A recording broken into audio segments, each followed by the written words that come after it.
Do nada, eu comecei a sentir uma dor na perna. A dor na perna evoluiu para uma dor em todas as articulações, dor no olho, febre. E acabou que eu fui 3 vezes no hospital. A segunda vez me deram um diagnóstico errado. Eu tive uma reação alérgica absurda, que essa reação me fez voltar ao hospital, que eu não voltaria. Eu ia demorar mais tempo para voltar. E aí eu fui internado, porque viram que não era pneumonia, mas eu tinha um derrame pleural. O meu caso no hospital virou um caso do House. Todas as especialidades foram falar comigo. Eu fui atendido por médicos incríveis que conversavam comigo, que falavam, tipo, a gente não faz a menor ideia do que pode ser, não tem nada que a gente consiga fazer para melhorar seu sintoma hoje, mas a minha pleura estava necrosada, tinha colabado com o pulmão, tinha rede de fibrina, eles tiveram que descolar a pleura do pulmão. Tava uma situação bem avançada que eu não senti. Fala galera, tá entrando no ar mais um episódio da entrevista com os aprovados do time Foco. Se você ficar comigo depois dessa vinheta, você vai conhecer a história do Rafael, que do direito foi pra medicina, encontrou uma prima perdida no Foco Medicina e viveu aventuras que inclusive saímos feridos de batalha. Brincadeira. Mais ou menos. Então fica comigo que daqui a pouco você vai conhecer a história do Rafa.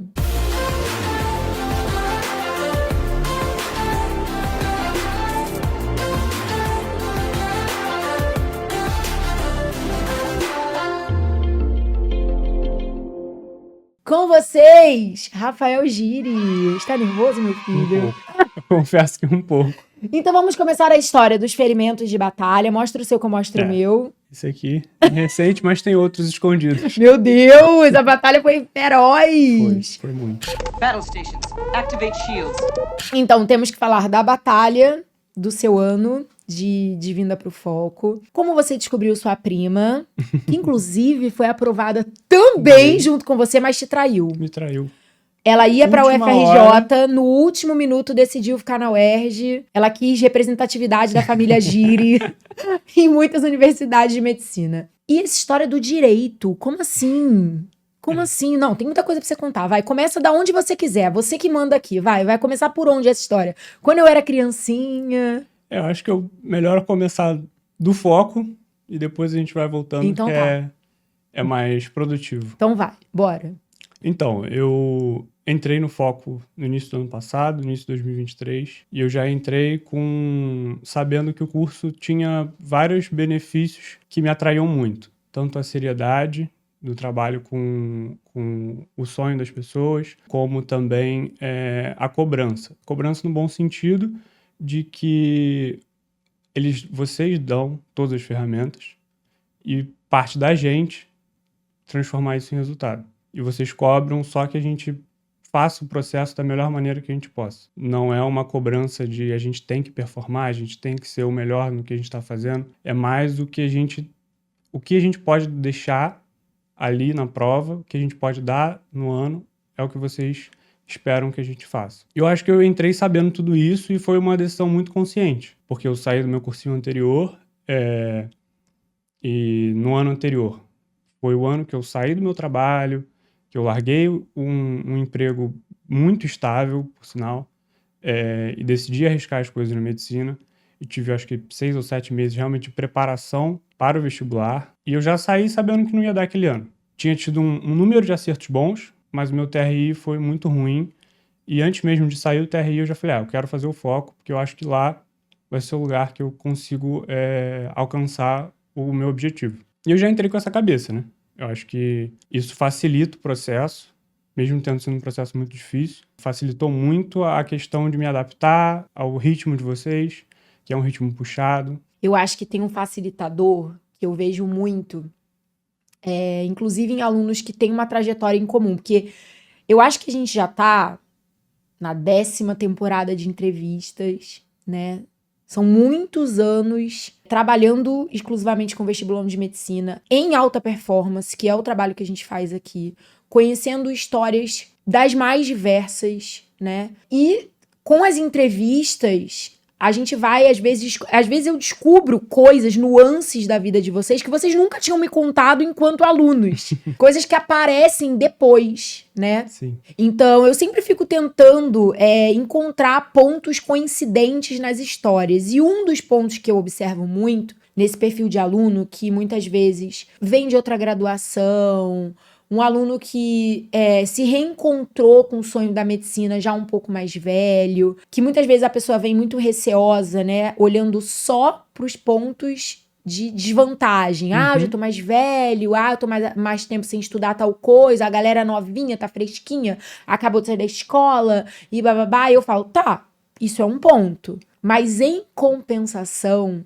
vocês têm uma maturidade que faz com que vocês não desperdicem tempo resistindo ao óbvio. Sim. Acho que ano passado eu sentia muito isso. Não é? Tipo assim, a galera às vezes fica resistindo ao óbvio. Tipo assim, vocês são mais assim, o que eu tenho que fazer? É literalmente isso. É isso que eu tenho que fazer? Ok. Acho que um dos exemplos foi a questão do local de prova do Enem, que muita gente ficou longe de casa, que seria um trajeto muito difícil. No início eu olhei e falei, tá, se eu cair longe de casa, é o que eu vou ter que fazer, eu vou ter que ir para longe de casa. Na minha condição, tudo bem, eu tinha meios para fazer isso mais fácil, só que não adiantava eu perder o tempo que faltava ali para a prova, 2 semanas, 1 semana, não lembro, me desesperando e criando alguma expectativa ruim e que eu poderia estar usando para estudar. Exatamente. Para parar as arestas. Porque isso aconteceram várias vezes no ano, que surgiam alguns problemas que realmente não deveriam causar tanto alvoroço, mas acaba acontecendo. Sim, as lagartas do caminho. A gente, quando às vezes é mais jovem, né, ainda tá mais inseguro com outras questões, às vezes até autoafirmativas, a gente ainda dá esses vacilos, né, de se distrair muito com a desavença, com uma coisinha que saiu fora do script, com alguma coisa que te desagradou, com uma fofoca, com uma fake news. Cara, depois que você já tá numa fase da tua vida que você entende que não é mais querência, decisão, até falei recentemente sobre isso numa reflexão de domingo, né? Querer uma coisa, querer a parte gostosa, é a vontade, é o sonho, é o desejo. Mas a decisão, cara, ela envolve campo de batalha o tempo todo, ela envolve enfrentamentos o tempo todo. Quando você largou um emprego, vai analisando, largou um emprego, porra, mudou de profissão, teve que encarar a tua família pra dar uma notícia dessa que a gente sabe que não é uma conversa fácil. Tu não tá de brincadeira. Não, você não tem tempo a perder com o que você sabe que de fato não tá contribuindo pra você resolver aquilo que tá decidido. É resolução. Sim, quanto antes. Quanto antes. E por isso esse padrão de história, se é possível buscar um padrão, geralmente é um aluno que passa rápido. A passagem de vocês por aqui geralmente é essa, 1 ano. É muito comum. Porque a galera vem com sangue nos olhos, vem com uma decisão de vida que é realmente assim, eu vou espremer a última gota da laranja que vocês estão me oferecendo. Eu vou de cabeça, eu vou pra tudo, mas também não tem muitas vezes aqueles excessos, né, de também entrar numa pira, desenfrear, também já se conhece melhor. Então sabe quando exagerou um pouco, quando precisa pisar no freio. Eu não fiz isso, esses excessos eu controlei muito bem. Até porque eu era advogado, ainda sou, mas trabalhava num escritório grande de advocacia e que a rotina era essa, de 10, 12 horas de trabalho todo dia, era prazo, era cobrança, era tipo Já era o mundo dos adultos. Já era uma carga Você não veio descobrir ele no pré-vestibular, né? Sim, já era uma carga de trabalho bem puxada. Eu via como se fosse o foco, o meu trabalho. Eu acordava de manhã praticamente da mesma hora, e parava de estudar na mesma hora que eu parava de trabalhar. Mas óbvio que no estudo, por exemplo, acabava a aula 1h30, eu descansava até 2h30, eu ia fazer algum outro compromisso que eu tinha na minha rotina, e eu conseguia manejar muito melhor do que no trabalho, porque às vezes eu ficava à mercê de prazo, alguma coisa extraoficial que aconteceu. Aqui eu sabia o que eu tinha que fazer. Era muito mais regular, né? Não tanto, né? Mas aulas os simulados. Mas essa dinâmica... É muito intenso. Essa dinâmica realmente pesa, mas isso foi algo que realmente bateu pra mim. Que às vezes no escritório era muito pesado. Então eu acordava e era difícil botar ali a camisa e ir trabalhar e com um sorriso no rosto. Só que para estudar para o vestibular de medicina, parado quase 10 anos no ensino médio, sem ter contato com matemática, física, química por anos, em nenhum momento foi difícil acordar e ir fazer. Porque é aquilo, eu vi que realmente era o que eu queria e as coisas fluíam. Fluíam com um sorriso no rosto, era muito pesado, mas eu ia e fazia, independente das circunstâncias. Eu tentava dar um jeito e as coisas foram acumulando e crescendo e trazendo um resultado positivo na minha rotina. Eu realmente via o progresso. Ao longo do ano eu vi o progresso. No meu primeiro ano de cursinho, depois que eu saí do escritório, eu achava muito difícil ver essa evolução, porque era bombardeio de informação nova, que na verdade era relembrar, mas muita coisa foi nova. Sim. Porque eu não fui um aluno bom no ensino médio. Eu era inteligente, tirava boas notas, beleza, no ensino fundamental, mas no meu ensino médio foi muito difícil, porque eu troquei para uma escola mais puxada, eu comecei a ter dificuldade, eu comecei a ter questões interpessoais que me afastavam ali do meu convívio, porque foi uma escola nova, não tinha tantos amigos como tinha antes, e as coisas foram sendo dificultadas. Uhum. E aí, hoje, na minha experiência do ano passado, e no primeiro ano de curso, eu via as informações novas, eu via dificuldade, mas eu conseguia aprender. Só que no primeiro ano é muito pouco tempo para aprender tudo que eu preciso. É muita informação, eu não consigo aprender tudo isso em 8 meses, 7 meses. Uhum. Porque eu acho que eu saí do escritório efetivamente, fui demitido em maio, e a prova do Enem foi em outubro daquele ano. Ou quase iniciozinho de novembro, não lembro. Mas era muito pouco tempo. Então eu fiz essa comparação. Os 6 meses que eu tive do primeiro ano do curso, com os 6 primeiros meses do foco. Os 6 primeiros meses do foco, cara, a superação era fora da curva em relação ao ano anterior. Então eu já estava mais confiante com o processo. E aí eu realmente acreditava no que vocês estavam me oferecendo. Uhum.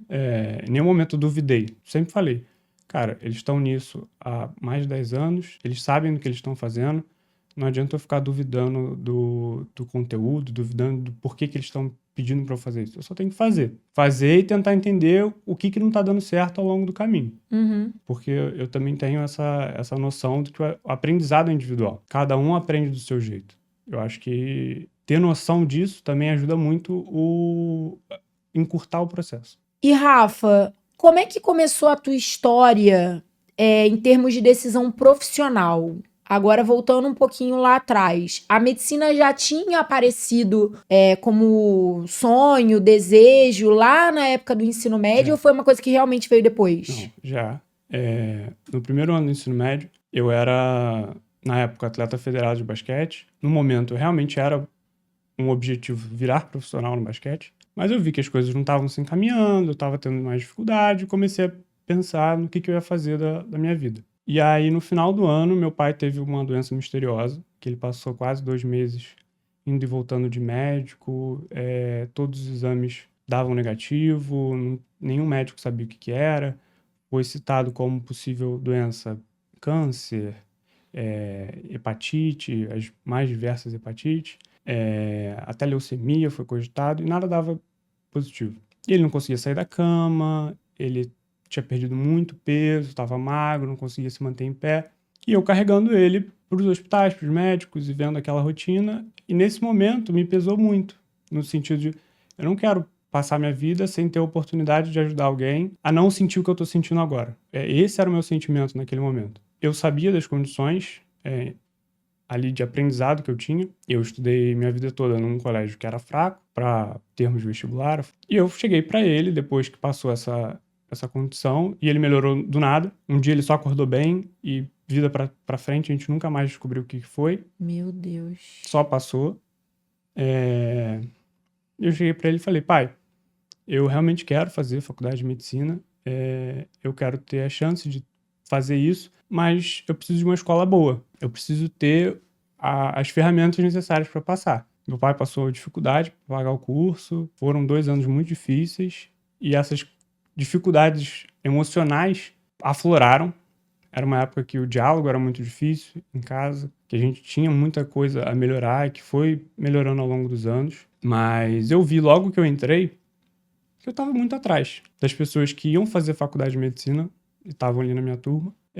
E aí pesa a idade, a inexperiência, o quanto a gente se auto-sabota, quanto a gente realmente, quando se compara e percebe que a gente tá pra trás, a gente se inferioriza ainda mais. Sim, Pesa tudo ali, né? sim. E na época tinha um peso maior, que era o financeiro. Total, o investimento que seus pais estavam fazendo em você, você tinha que sair dali pra uma faculdade pública, ponto. Não tinha 1 ano de cursinho, 2 anos de cursinho. Acabou. E não tem nenhum médico na minha família.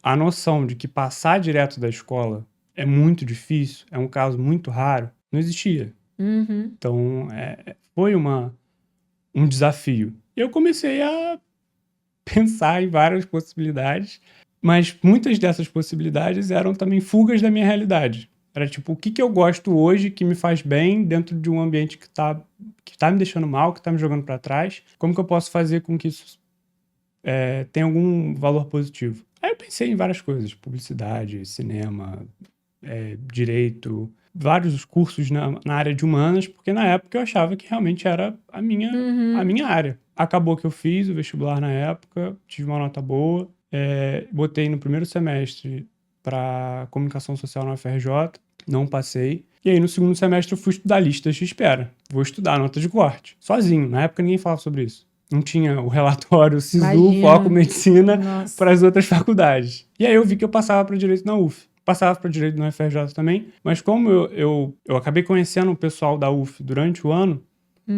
eu criei um carinho e fui para lá. E acabei vivendo os meus 5 anos de faculdade, fui morar em Niterói, tive uma experiência maravilhosa com todo mundo que me acolheu lá. Vários amigos que, inclusive, se formaram comigo estão fazendo medicina hoje em faculdades no Rio, Espírito Santo, e a gente ainda mantém contato. Eu precisava achar um caminho para o futuro. Foi o caminho que eu consegui naquele momento. E eu já entrei na faculdade sabendo que direito não era tanto a minha praia assim. Aí eu fui pensar, o que eu gosto? Eu gosto de relações internacionais, eu gosto de línguas, vou tentar uma área na diplomacia. Comecei a trabalhar ao longo da faculdade e fui para um outro ramo, fui para o direito tributário. Me especializei basicamente nisso ao longo da faculdade, consegui um estágio num lugar muito bom e fiquei 2 anos de estagiário, fui contratado, mais 3 anos de advogado, um escritório, de renome sensacional. E aí as pessoas já pensam, tá feito. Acabou. Vai continuar a carreira dele. 2020 foi o ano que eu me formei, estourou a pandemia. Home office, trabalho de casa. E aí meus pais começaram a ver o lado que eles não conseguiam ver. O lado do quão era sofrido para mim fazer aquele trabalho todo dia. Eles me pegaram chorando em frente ao computador várias vezes. Você não tinha coragem de admitir nem pra você, né? Que era tão ruim assim. Não, eu tinha certeza. Que Você era, tinha? Sim, porque mesmo que eu trabalhasse e me dedicasse muito àquilo e, realmente não deixasse a desejar, a pandemia inteira eu trabalhei pensando, tô aqui para juntar o dinheiro e pagar alguma coisa para mim no futuro. Eu ainda não sei o quê, mas eu tô aqui para juntar dinheiro só. Esse é o meu objetivo. E começou. E foi 1 ano, 2 anos, 3 anos. E aí, nesse meio do caminho, eu comecei a estudar para diplomacia, que já era algo que estava ali. E eu fiquei, um ano mais ou menos, tentando conciliar os dois. Muito difícil. Mas eu até que fiz um trabalho razoável, porque muita coisa que eu estudei nesse 1 ano caiu no vestibular ano passado. A vida é quase aquele filme Quem Quer Ser um Milionário. Nada que a gente aprende é em vão. Em algum momento vai ser uma pecinha do quebra-cabeça. Porque as matérias são praticamente as mesmas do ensino médio. História, geografia, direito internacional e coisas que estão caindo no Enem hoje em dia. O Enem não é mais a prova do ensino médio que não quer que você pense. Ela quer que você pense no mundo ao seu redor. Humanas, principalmente. Mas também tem naturezas. E acabou que me ajudou muito. Por exemplo, nos 2 anos de curso, para medicina especificamente, eu não estudei humanos. Eu estudava só por simulado, mas eu não assistia aula.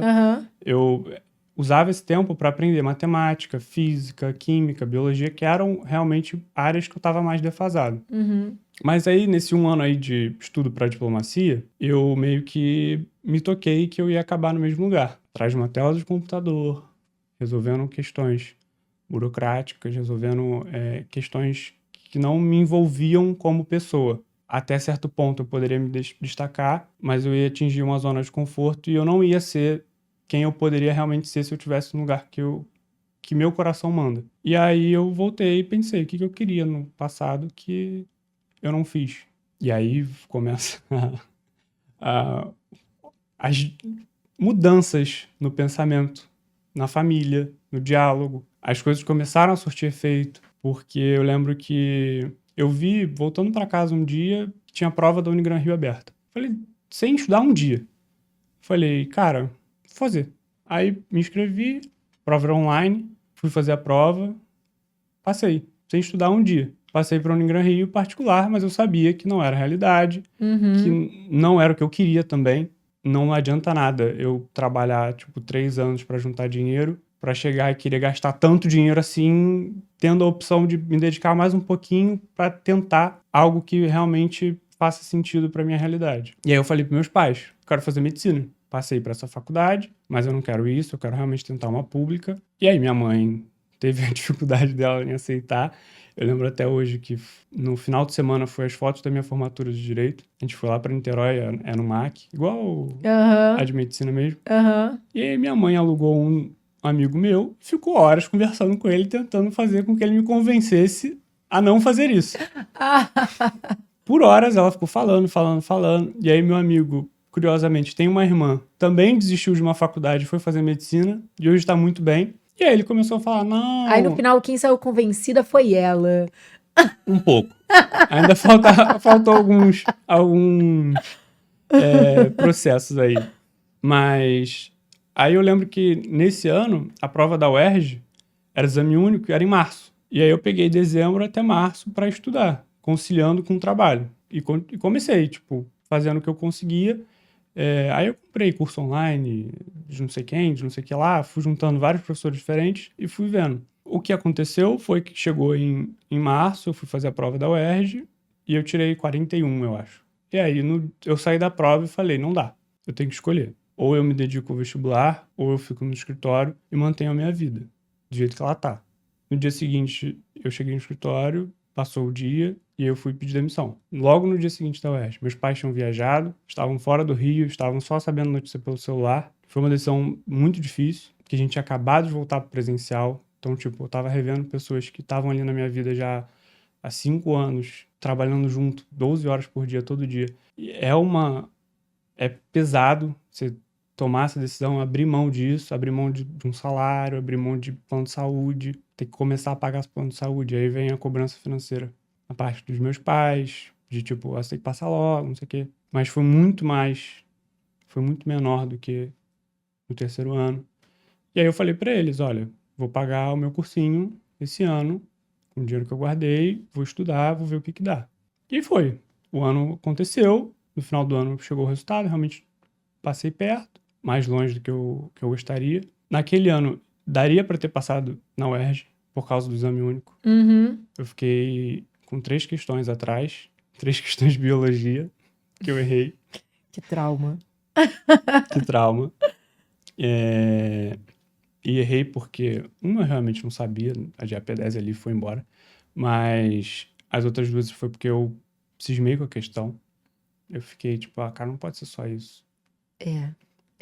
Foi uma prova muito chulé, né? Muito estranha. A de química eu fiz em 5 minutos. Falei, não pode ser só isso, mas tá bom, tá escrito, é conta, número. Mas biologia não, você fica ali, os caras tá brincando, né? O ano inteiro pra isso. E acabei deixando passar. E não me arrependo. Eu acho que eu não estava preparado para fazer uma faculdade de medicina naquele momento. Porque o crescimento que eu tive no ano passado, tanto pessoal como intelectual, vai fazer toda a diferença porque eu vou aproveitar da faculdade daqui para frente. Então, não tem nenhum arrependimento. Queria ter passado antes. Foi no tempo que tinha que ser. Que é óbvio, a gente quer que as coisas aconteçam rápido na nossa vida, o quanto antes, mas a gente também tem que ver que geralmente não acontece porque a gente ainda não está preparado para arcar com tudo que vem pela frente. É verdade, isso é muito verdade. Tava até conversando ontem, né, com algumas alunas, e aí a Júlia, que foi uma das alunas que ano passado também fez um ano maravilhoso, assim, de muito crescimento, bateu na trave e não entrou. Tá demorando um pouquinho pra assimilar, pra lidar com isso, já recomeçou, mas, né, tem uma dor ali muito aflorada ainda, coisa que a gente tá vendo, ainda é um momento Sim. que muita gente tá passando por isso, né? E ela fez uma tatuagem, bem aqui assim no braço, né? com uma frase que é exatamente sobre isso que você falou, assim. Que muitas vezes a gente ainda não tá preparada pra ser quem a gente quer ser. Sim. Isso não quer dizer que a gente não vai ser. Só quer dizer que ainda não é o tempo, né? E é de muita maturidade entender isso. Porque às vezes a gente desiste, a gente vai pra outros caminhos por falta de opção mesmo, como foi a tua história lá na época do terceiro ano. Mas às vezes não é porque não tinha outra opção. É porque a gente realmente não soube redimensionar o quanto o nosso ego tava ferido, né? Tipo, existia a opção de eu, tipo, levantar, né, bater a poeira e seguir. Porque, cara, não era o meu momento ainda. Vambora, que foi o que aconteceu do teu 2022 pro teu 2023. Sim. Cara, eu investi, teve grana, você trabalhou um maior tempão fazendo, às vezes, coisas que você não queria, você tava realmente ali guardando grana, Sim. gastou aquela grana, não foi daquela vez, tá? Mas você entendeu que é porque ainda não tinha sido, não porque nunca seria. E se deu uma nova oportunidade e foi pra cima, e aí as coisas aconteceram. Então, eu acho que isso é muito importante, né? A gente entender que tem uma diferença entre tempo de plantio e tempo de colheita. A gente quer muito as coisas do jeito que a gente quer. E isso também passa por uma vontade muito grande que a gente tem de controlar tudo. A gente controla muita coisa, porque eu também sinto que as pessoas estão muito numa vibe do a gente não controla tudo, logo a gente não controla nada, o universo comanda a nossa vida. Peraí, calma aí. A gente não controla tudo, check. A gente não controla nada, tá errado. A gente controla várias coisas na nossa vida. Passa bem longe do tudo. Mas a nossa parte a gente não pode se ausentar de fazer. Até para que quando a gente enfrente esses momentos da perda do controle, a gente também não joga tudo pro alto. Você passou por isso ano passado. Quer dizer, um ano que você tava crescendo, aqueles 6 primeiros meses absurdos, você já recebendo feedbacks em mentoria do tipo, cara, Rafa, tá indo bem, vai, segue. Já vislumbrando essa possível aprovação. E você ficou muito doente. E eu queria que você contasse. Ainda tá. Pois é, a brincadeira que ele falou, as sequelas daqui, as daqui, vai ter a ver com isso, né? Que eu vou pedir pra ele falar agora. Eu queria que você contasse um pouco sobre isso, assim. Não só os aspectos clínicos, que foram super conturbados também, até fechar diagnóstico e tudo mais. Foi um momento de muita insegurança, mas também os aspectos emocionais. Como foi se ver naquele momento, até porque talvez, não sei se foi o caso, mas em mim acionou esse gatilho, que é no momento em que você foi freado, né? Uma coisa que estava totalmente fora da tua escolha, do teu controle. Até sair o diagnóstico, eu, na hora, lembrei da história do teu pai. Falei, caraca, e ele já tinha esse trauma, porque deixa um trauma, do pai dele que ficou 2 meses internado, eu não sei se ele tava internado, mas tipo, muito mal, sem saber o diagnóstico. Assim, eu não sei se chegou a passar isso pela sua cabeça em algum momento, assim, de falar, caraca, e se eu ficar aqui? Por quanto tempo eu vou ficar aqui? Eu tenho mais coisas pra fazer, eu tenho a prova pra fazer. Conta um pouquinho sobre isso, porque eu acho que deve ter sido um dos momentos mais delicados do ano passado. Foi realmente bem puxado, mas foi muito revelador. Você falou que trauma, mas não foi trauma, foi confirmação. Eu acho que confirmou o meu desejo e a minha escolha de estar fazendo o que eu fiz. O que aconteceu foi, em agosto, eu estava tendo resultados incríveis. Eu já estava, tipo, batendo no Enem, por exemplo, 165 acertos. Tava fazendo coisas que eu nunca pensei que eu fosse capaz de fazer. E aí, do nada, eu comecei a sentir uma dor na perna, um desconforto. A dor na perna evoluiu para uma dor em todas as articulações, dor no olho, febre. E aí eu fui no hospital ver o que era. E acabou que eu fui 3 vezes no hospital. Na primeira, não me deram nenhum diagnóstico, mandaram voltar para casa tomando só dipirona. A segunda vez me deram um diagnóstico de pneumonia, um diagnóstico errado. Eu tive uma reação alérgica absurda a um remédio que eu nunca tive reação alérgica. Eu acho que isso foi o que salvou tanto meu ano como um tratamento muito pior, porque essa reação me fez voltar ao hospital, que eu não voltaria. Eu ia demorar mais tempo para voltar. E aí eu fui internado, porque viram que não era pneumonia, mas eu tinha um derrame pleural. E não sabiam por que esse derrame pleural estava ali. E aí, durante a internação, foram 2 cirurgias, uma um pouco mais leve, que foi só para botar o dreno e tirar aquele líquido que estava ali dentro de mim. Foram quase 3 litros de líquido. Meu Deus. Meu pulmão hoje Na última radiografia que eu fiz semana passada, ele estava com 34 centímetros. Na internação, ele estava com 13. O resto era líquido comprimindo ele. Eu não sabia que eu não estava conseguindo respirar. Mas assim que eu saí da primeira É porque cirurgia... a perda é gradativa, a gente vai se readaptando, né? E o esquerdo estava funcionando 100%, então estava compensando. Sim. Mas da primeira cirurgia, quando eu fiz a drenagem, que já saiu tipo 2 litros logo de cara, eu respirei e falei, cara, eu sou outra pessoa. E eu ainda tava sedado, com anestesia. Eu tava falando várias coisas sem pé nem cabeça, mas já deu pra sentir uma diferença absurda. Só que todos os meus exames deram negativo para todas as doenças possíveis e imaginárias. Eu coletava sangue, uns 6 potes por dia, fazia radiografia, fazia tomografia, fiz todos os exames de coração. O meu caso no hospital virou um caso do House. Todas as especialidades foram falar comigo. Eu fiz, além dessa daqui, eu fiz 2 biópsias de pele para saber se era alergia ou se era doença autoimune. Mas isso demorou 10 dias, 12 dias, para começar a entender o que estava acontecendo. Só que nesse período, eu fui atendido por médicos incríveis que conversavam comigo, que falavam, tipo, a gente não faz a menor ideia do que pode ser, não tem nada que a gente consiga fazer para melhorar seu sintoma hoje, porque qualquer remédio que a gente te dê vai mascarar e a gente não vai chegar no diagnóstico, só vai prolongar o tempo que você vai ficar aqui. Então você só pode tomar dipirona. E na primeira drenagem foi mais tranquilo, mas a dor era muito forte. Nos primeiros dias do hospital, por causa da reação alérgica, minhas costas estavam em carne viva. Eu não conseguia dormir pela dor do peito, pela dor das costas. Não tinha posição. Não tinha posição, era desconfortável. Tinha a preocupação do que era aquilo, o que pode ser, que foi do nada. E as coisas foram evoluindo até a segunda cirurgia, que foi uma pleuroscopia, e iam fazer uma broncoscopia do pulmão esquerdo também. Mas na pleuroscopia eles já decidiram suspender porque tinham um indicativo grande de ser tuberculose pleural. Mas a minha pleura estava necrosada, Nossa. tinha colabado com o pulmão, tinha rede de fibrina, eles tiveram que descolar a pleura do pulmão. Tava uma situação bem, bem avançada que eu não senti até, 10 dias. Começou-se a debater realmente a confirmação da tuberculose. Mas aí até chegar a biópsia, mais uma semana internado. E isso foi se prolongando. Eu não tinha muito o que fazer, porque a médica aparecia de manhã, e depois nenhum outro médico vinha falar comigo sobre os andamentos. Só de manhã, no dia seguinte, ela voltava e falava, não tem nada novo. E ao longo da internação, todos eles sabiam que eu estava me preparando para o vestibular.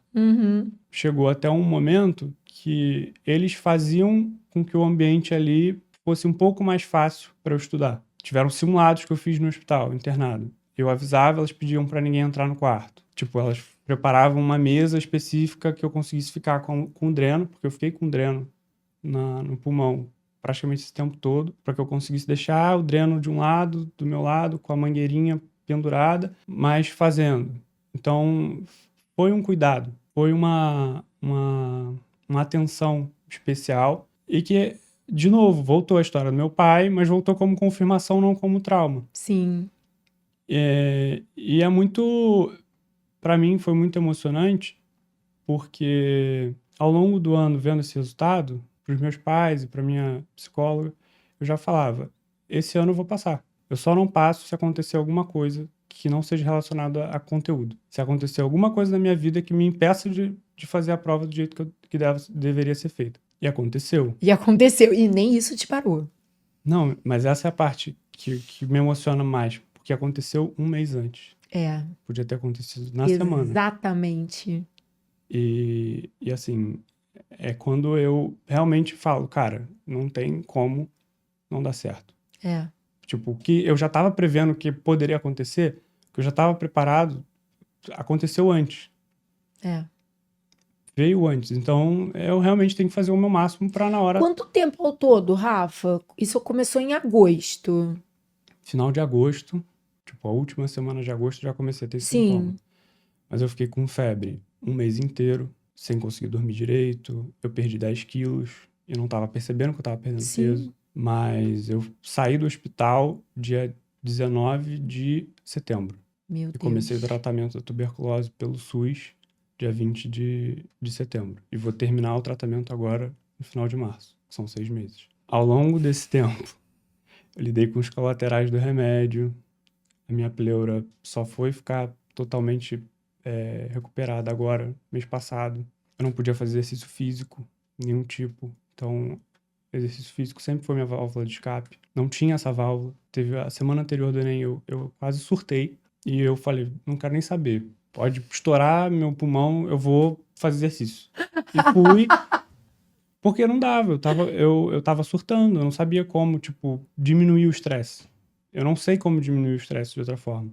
E aí entra, também o conhecimento do meu corpo, do qual é o meu limite. Chegou ali perto do Enem, tava no meu limite já. E os remédios, nos 2 primeiros meses, eles têm muito colateral.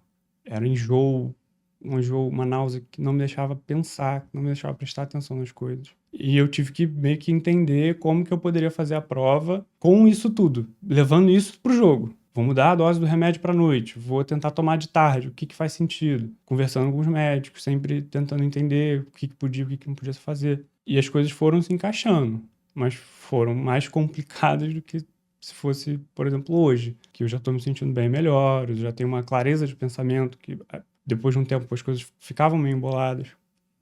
E eu acho que essa também é uma grande parte da minha história, que é me conhecer. Além de todas as questões, ao longo dos anos, principalmente depois da faculdade de Direito, eu percebi que tinha uma questão no meu aprendizado. Eu tinha muita facilidade em certas áreas e muita dificuldade em outras. Na própria faculdade de Direito, eu tive muita dificuldade em permanecer dentro daquele sistema. E na pandemia, por acaso, eu vi uma reportagem no Fantástico do Drauzio Varela falando sobre TDAH. Muita coisa se encaixava comigo. Muita coisa. E eu comecei a pesquisar e, levantar isso na terapia, levantar isso para meus pais. Na terapia as coisas se encaminharam, a gente falou sobre, mas meus pais eram resistentes, porque eles não tinham conhecimento do que é. Uhum. A gente acha que às vezes é uma criança que não para quieta. E eu não era essa criança. Eu era, mas não era o perfil. Eu estava sempre fazendo vários esportes, trocando de esporte, trocando de hobby com muita rapidez e facilidade. Esse foi o game changer também, vou tentar medicina de novo. Uhum. Foi essa suspeita. Aí eu cheguei em psiquiatras, tive experiências boas, experiências muito ruins, mas quando eu saí do escritório, como eu perdi o plano de saúde, eu não consegui continuar com a psiquiatra que eu tava. E ela nunca foi muito de, investigar a fundo e realmente tratar. Ela achava que eu tava lá mais para conseguir o remédio, porque eu queria estudar com o remédio. Meu Deus. E não era esse o meu objetivo. Eu nunca quis o remédio para estudar, como tem muita gente que faz hoje em Sim. dia. E realmente não foi o meu objetivo. E aí no primeiro ano de cursinho, que foi mais ou menos a época que eu comecei a procurar ajuda e procurar realmente como lidar com isso, eu não tive o encaminhamento certo. Eu achei um encaminhamento no final do ano, faltando um mês pro Enem, mas eu falei, eu não vou mexer nisso agora. Eu não vou mexer no vespeiro aqui e chegar e confirmar um diagnóstico e eu falar, passei o ano inteiro podendo ter feito a parada certinho e me arrepender. Falei, não vou fazer isso. E aí no início de 2023, logo que eu me matriculei no Foco, eu fui atrás dessa pessoa que eu tinha sido encaminhado. Eu fiz uma avaliação neuropsicológica, que demorou 2 meses para terminar, 8 sessões, todos os testes possíveis e imaginários. E aí foi realmente confirmado uma questão na atenção. As outras áreas... Não a hiperatividade, por isso que os sintomas não eram clássicos, né? Sim, na atenção. Todos os testes que eu fazia, quando a questão fácil, por exemplo, eu não me importava com ela, eu ficava desatento para ela e errava. Nos testes confirmavam isso. Ou seja, não era nunca para você ter sido aprovado no Enem na vida se você não tivesse descoberto isso, como você falou, né? Sim, mas desenvolvido essa percepção, essa autopercepção, porque você provavelmente ia pegar seu TR e ia jogar no lixo. Mas foi isso. No anterior. Foi. E você ia fazer de novo, enquanto você não eu tirei o mesmo número de acertos que pessoas do meu curso que passaram, 138, 140, mas meu TR veio absurdo. Veio tudo igual, 700, 700, 700. E aí era uma dificuldade. Eu tinha que me concentrar em não jogar a questão fácil fora. Porque é que mais vale no Enem. Não dá, Exatamente. E aí, depois dessa avaliação, eu realmente fui encaminhado para um psiquiatra que me deu atenção, me deu carinho, me deu o atendimento especializado. Ele vai ser meu professor na faculdade. Que legal. Ele está me acompanhando o ano passado inteiro, me acompanhou durante a internação, me acompanhou durante o tratamento da tuberculose para saber se tinha conflito entre os remédios da tuberculose e o remédio que eu tomo atualmente. E a virada de chave foi essa. Porque quando eu comecei o tratamento certinho, as minhas médias do Enem, dos primeiros simulados do ano passado, que eram 130, 100 e pouquinho, foi para 160, 165. Minha nota no Enem foi 163. E é uma diferença absurda. Tipo, Nossa para 2 meses Senhora. É surreal. de diferença. E não faz só a diferença na minha vida acadêmica. Minha vida pessoal melhorou. Eu consegui, tipo, me abrir mais e falar mais. Que às vezes, quando eu tô sem o remédio, eu falo menos, eu sou um pouco mais introvertido. Então, outras áreas da minha vida mudaram só porque eu tive a percepção de me entender. Sim. Sem que os preconceitos ali da rotina e da família e do que é aceito socialmente me inibissem de buscar uma ajuda de algo que tenha um estigma. Sim. De que uma pessoa que tenha esse transtorno, que tenha outro transtorno, não possa chegar nos lugares que ela quer chegar. E realmente, eu nunca terminei a prova do Enem. Tipo, o segundo dia, eu nunca consegui fazer as 90 questões. Ano passado, eu tive o acesso ao recurso de tempo estendido de 1 hora Uhum. e eu consegui terminar a prova pela primeira vez. Os simulados de foco eu não fazia com tempo a mais. Você tentava fazer um desafio maior mesmo, né? Eu botava 5 horas e, tipo, Uhum. pra me agilizar. Só que na hora da prova, o emocional bate. E é isso que eu senti, é isso que eu percebi. Eu demoro muito a entrar no ritmo.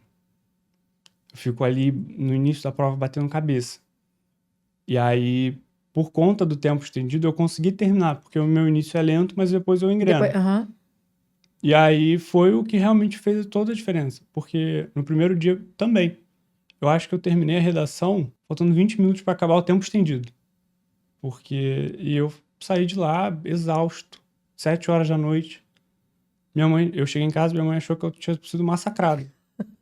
Porque eu tava destruído. E realmente é uma parada que mudou completamente a minha história no vestibular. Aliás, meu filho, que história, hein? Pelo amor de Deus. E Que é isso? Quando a gente vai olhando pros retalhos da história, assim, vai juntando tudo, realmente, assim, a sua vida é quase um filme, assim, no sentido de... Não, é real, assim, no sentido de perceber que talvez se você vivesse a vida um pouco mais, né, desleixado, assim, mas talvez você não conectasse tudo, mas tá tudo muito conectado, Sim. assim, tudo que você foi vivendo, todos os aprendizados. Então, uma pessoa desavisada poderia se apegar só à parte da sua entrevista que você fala, eu vim pro Foco em 2023, depois de só alguns meses no ano anterior fazendo um cursinho, e aí, pum, passei de primeira. E olha, ainda fiquei doente no ano, mas tipo, cara, a sua história começou muito Sim. antes. eu não considero... Até tava conversando com Aham. uma pessoa antes de vir pra cá. Você passou rápido até. Então, é exatamente isso que eu ia falar, falei, que as mas eu pessoas, não quando acho olharem pra história de uma forma muito desatenta, também poderiam não conectar que, tipo, esse processo, Sim. ele vem lá de trás. Você teve que aprender muitas coisas ao longo desse caminho que te fizeram, no ano de 2023, ser aprovado. Não, eu só consegui ser aprovado porque eu tive 5 anos de faculdade aprendendo quem eu era. Não era nem como estudar, o que estudar, era aprender o que eu precisava para fazer dar certo. Porque na faculdade de Direito também tem isso, né? As pessoas não vão na aula. Sim. Porque tem que trabalhar. E Sim. eu tinha aula de manhã, trabalhava o dia inteiro, voltava para aula à noite. E eu tive que entender que eu consigo fazer no meu máximo aqui para sobreviver a essa faculdade e ainda conseguir ser bem-sucedido no meu trabalho. Foi um processo de autoconhecimento muito forte. E graças a muita gente que está atrás, que está nos bastidores, que às vezes não sabe que tem impacto ali, a gente chega no sucesso. Tanto no sucesso lá atrás, Sim. no meu escritório, quanto hoje aqui, porque... Cada pessoa que te ajudou, te prejudicou, no final te ajudou, né? Com certeza. Porque isso vai transformando a gente na pessoa que a gente é. E se tá dando certo, se a gente tá conseguindo ultrapassar os desafios e vencer dentro do que a gente se propõe, é porque o caminho tá certo, né? Ainda que muito tortuoso. Na verdade, eu acho que não é nem o ainda, é por ser muito tortuoso, é que a gente chega onde a gente quer chegar. Ô, Rafa, só faltou uma coisa, que os meninos já estão ali pra mim falando que a gente tá batendo recorde de entrevista hoje. Como é que foi esse negócio de conhecer uma prima aqui, cara? essa Não, porque parte foi muito legal. daí, pelo amor de Deus. Quem vem Essa conhecer a prima no curso pré-vestibular? Essa parte foi muito legal, porque eu não fazia ideia da existência dela. Minha querida Bia, eu espero que seja muito bem sucedida na UERJ. Triste de não fazer parte da minha turma, mas vamos lá. Minha família não sabia que eu estava estudando para medicina. Eu pedi para manter segredo. E aí na primeira semana... Até que... Na primeira semana do curso, eu vi que tinha uma menina com o mesmo sobrenome que eu no chat. Não, E eu fui foi muito perguntar. engraçado isso, cara. Eu era do online, ela também. Eu fui perguntar pra ela. Você é da família Giri mesmo? Da onde que você é? E aí, confirmou que ela realmente é da minha família. A gente acabou... Você não falou que descobriu uma foto que você tinha com ela criança? Não, eu tenho uma foto minha criança na casa na dela. casa dela. Ela não tinha nascido ainda. Ah, tá. Porque eu sou mais velho e, passou esse período. Gente. Mas as minhas tias mantêm contato com essa parte da família. Só que eu, por mais, um pouco mais de distância, eu acabava não sabendo das coisas. E foi muito engraçado, porque de uma família que não tem nenhum médico, agora vão ter 2 se formando junto. Amor, isso é muito sucesso. Esse time é muito sucesso. Esse time reúne famílias, aprovações. Tem uma família, o Rodrigo estava até falando outro dia, a família Iório, que assim... Agora acho que a gente tá recebendo a 4ª geração da família. Não, assim, é muito legal, porque já passou o Thiago, já formou, já é pai. Caramba. Aí já passou a Tati, aí ano passado passou o Matheus, aí agora tem mais alguém que eu ainda não descobri quem é da família deles aqui. Eu falei, tá bom, daqui a pouco vai passar de novo. Reunindo até família, gente, descobrindo familiares e aprovando em dose dupla família Giri. Então a família Giri agora foi do 0 ao 2. Em um ano. Vai ter mais um, inclusive. Eu descobri Mentira. que mais um passou. Não é do Foco. Ah, tá. Só que pra UFMG. Meu Deus do céu, essa família agora tá muito médica. Ô, Rafa, muita gente que vai passar por aqui, vai assistir sua entrevista, de alguma forma vai se conectar com uma parte da história. Vai ter a galera que vai se falar, eu também tenho que entender. Vai ter a galera que vai falar, eu também fiz outra faculdade. Vai ter a galera que vai falar, eu também passei por uma situação de família complicada. Eu também fiquei doente, enfim. É sempre assim, né? Cada entrevista, alguém se conecta com alguma parte da história. E eu queria muito que você deixasse uma mensagem final para quem, de alguma forma, seja com a parte que for, tenha te ouvido contar um pouco hoje da tua história e, de alguma forma, tenha se inspirado, se encorajado a ir em busca desse sonho. Tá. Eu acho que, assim, a melhor forma de você buscar esse sonho é realmente acreditar em você, acreditar que você é capaz, porque não é impossível, você consegue. E os percalços e as pedras no caminho são só mais uma forma de você realmente provar que você é capaz de chegar no seu sonho, de ser médico, de tratar alguém bem e de passar isso para frente. Porque eu acho que a medicina não é não é feita de status, de dinheiro, de fama. A medicina é feita de carinho com o outro. É de você tratar o outro como você gostaria de ser tratado. E para você passar, você tem que entender que você também pode ser tratado bem, tanto pelos outros como por você mesmo. E isso é o diferencial para você chegar lá. Eu acho que acreditar em você e ter noção de que tudo é possível já é um grande diferencial. Eu concordo. E assim, me chama muita atenção quando você fala sobre isso, né? De a medicina é feita por pessoas para pessoas. Sim, E às vezes a gente esquece isso, né? esquece. Eu vejo as pessoas facilmente esquecendo isso. É muito mais do que o número de questões que alguém é capaz de acertar numa prova. É para além do que pode ser medido intelectualmente falando. Com certeza. Embora isso também seja muito importante, claro. Mas é para além. É a soma disso com a capacidade de ter compaixão, com a capacidade de realmente se conectar afetivamente à dor, à vulnerabilidade de si e do outro. Porque imagina também o que é para um médico, como você contou aqui, ter que ter a coragem de falar para o paciente, cara, eu não sei o que você tem ainda, eu não posso te dar todos os remédios que nesse momento eliminem sua dor, mas eu tô aqui dando o meu melhor, eu tô com você, confia em mim. É muito... Né? A vida da pessoa está na sua mão. Exatamente. E você pode decidir tratar ela como um número, como um livro, como que está escrito, ou como uma pessoa que precisa de mais informações, que não viveram o que você viveu para saber que o que está no livro pode dar certo ou não. Então, Exatamente. E que essa máquina é complexa demais, né? Que tem coisa que muitas vezes o que a medicina pode fazer é realmente amparar até dentro das incertezas as dores, as dúvidas que Sim. aquela pessoa tá passando. Por isso que eu concordo com você quando você diz que bom que tudo aconteceu no tempo que aconteceu. Porque não existe a menor dúvida de que o médico que você vai ser a partir da tua história de vida vai ser um médico muito melhor do que se você tivesse passado direto do terceiro ano. Com certeza.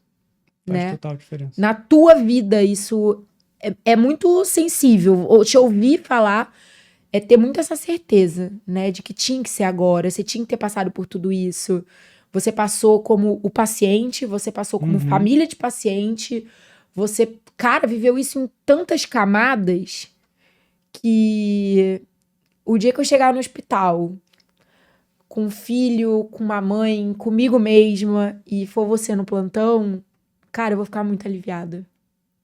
Muito aliviada. E, infelizmente, isso não é uma realidade para muitas pessoas que eu venho um dia cruzar no plantão. Eu vou sair correndo.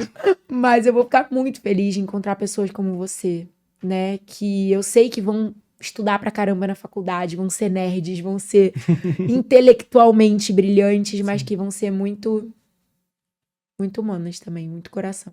Mas eu acho que o processo também é feito disso.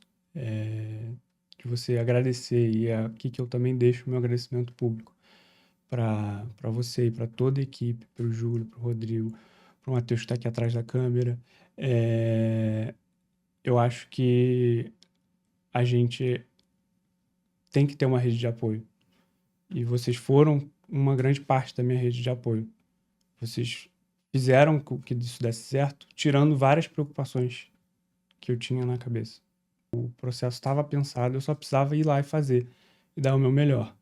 É óbvio que as coisas acontecem e tem dificuldades aparecem no meio do caminho, mas vocês já estão aqui para apoiar a gente. Vocês cuidam do nosso sonho. E esse vai o meu agradecimento de coração, do fundo da minha alma, Oh, que meu realmente Deus. vocês fizeram a diferença. Não só vocês, mas eu acho que os meus familiares, minha namorada, meu cachorrinho Tapioca, que eu nunca tive um cachorro, sempre quis. Ele chegou na primeira semana de aula do ano passado Que legal. e fez a diferença na minha cabeça ao longo do ano. Todos os meus amigos que estavam atrás das câmeras, atrás dos estudos, atrás das noites que eu não podia sair. Minha namorada suportou isso por muito tempo. Suportou 20 dias comigo no hospital, vivendo poucas e boas, mas no final tudo certo. E As só vai nossas dar pessoas certo, importam muito, né, com cara? certeza. Importam muito. Importam pelo apoio que elas nos dão e importam porque elas sempre nos reconectam ao nosso propósito. Sim. Tipo, é por elas também. Isso é muito forte. Nossos porquês e porquês. Sempre. Nossa, isso é muito forte. Rafa, obrigada. Obrigada Obrigado pela você, entrevista, pelo carinho. Assim, não tem nem palavras. Eu acho que a galera vai assistir seu episódio igualzinho aquele episódio top de temporada. Sabe quando tem uma temporada e fala assim, cara, o episódio 6 vai ser assim. Vai ser o seu episódio, porque foi muito legal, assim. Você vai contando tudo com calma, tranquilidade, mas cada coisa que, tipo, na hora a gente faz assim, meu Deus, e agora? Aí no final dá tudo certo. E seguimos pra próxima fase. Eu acho que tem isso também. Minha namorada, quando a gente estava no hospital e eu fui pra segunda cirurgia, que seria uma cirurgia complexa, ela ficou muito nervosa. Não, você falava comigo, mandava mensagem, tipo assim, falando, assim, me dando o plantão médico, assim, tipo, sabe, com uma certa tranquilidade. Eu falava, gente, como assim? E eu falei pra ela, cara, calma, isso é algo que eu sei que eu consigo suportar. Eu não vou passar um desespero pra você, passar uma preocupação, porque eu sei que eu consigo lidar com isso. Tem Que coisas legal. que eu sei que eu não consigo lidar, mas isso eu consigo. Vai dar tudo certo. E o vestibular é assim. A gente entender o que a gente consegue lidar. E vocês também fazem isso com a gente. Vocês tentam lidar com as coisas que a gente não sabe lidar. E fazem as coisas ficar mais fáceis. Verdade. Rafa. Muito obrigado. Deu muito certo. Galera, obrigada demais pela presença de vocês. Quem tiver mensagem, dúvida, sei lá, deixar, né, uma informação aí, não deixa de largar aqui nos comentários, que eu vou pedir pro Rafa de vez em quando vir aqui dar uma biscoitada no vídeo dele e responder e interagir com vocês, tá bom? Espero muito que vocês tenham gostado. Um beijo grande e até semana que vem. Agora vamos dar aquele beijo, aquele tchau. Beijo! Tchau. Tchau!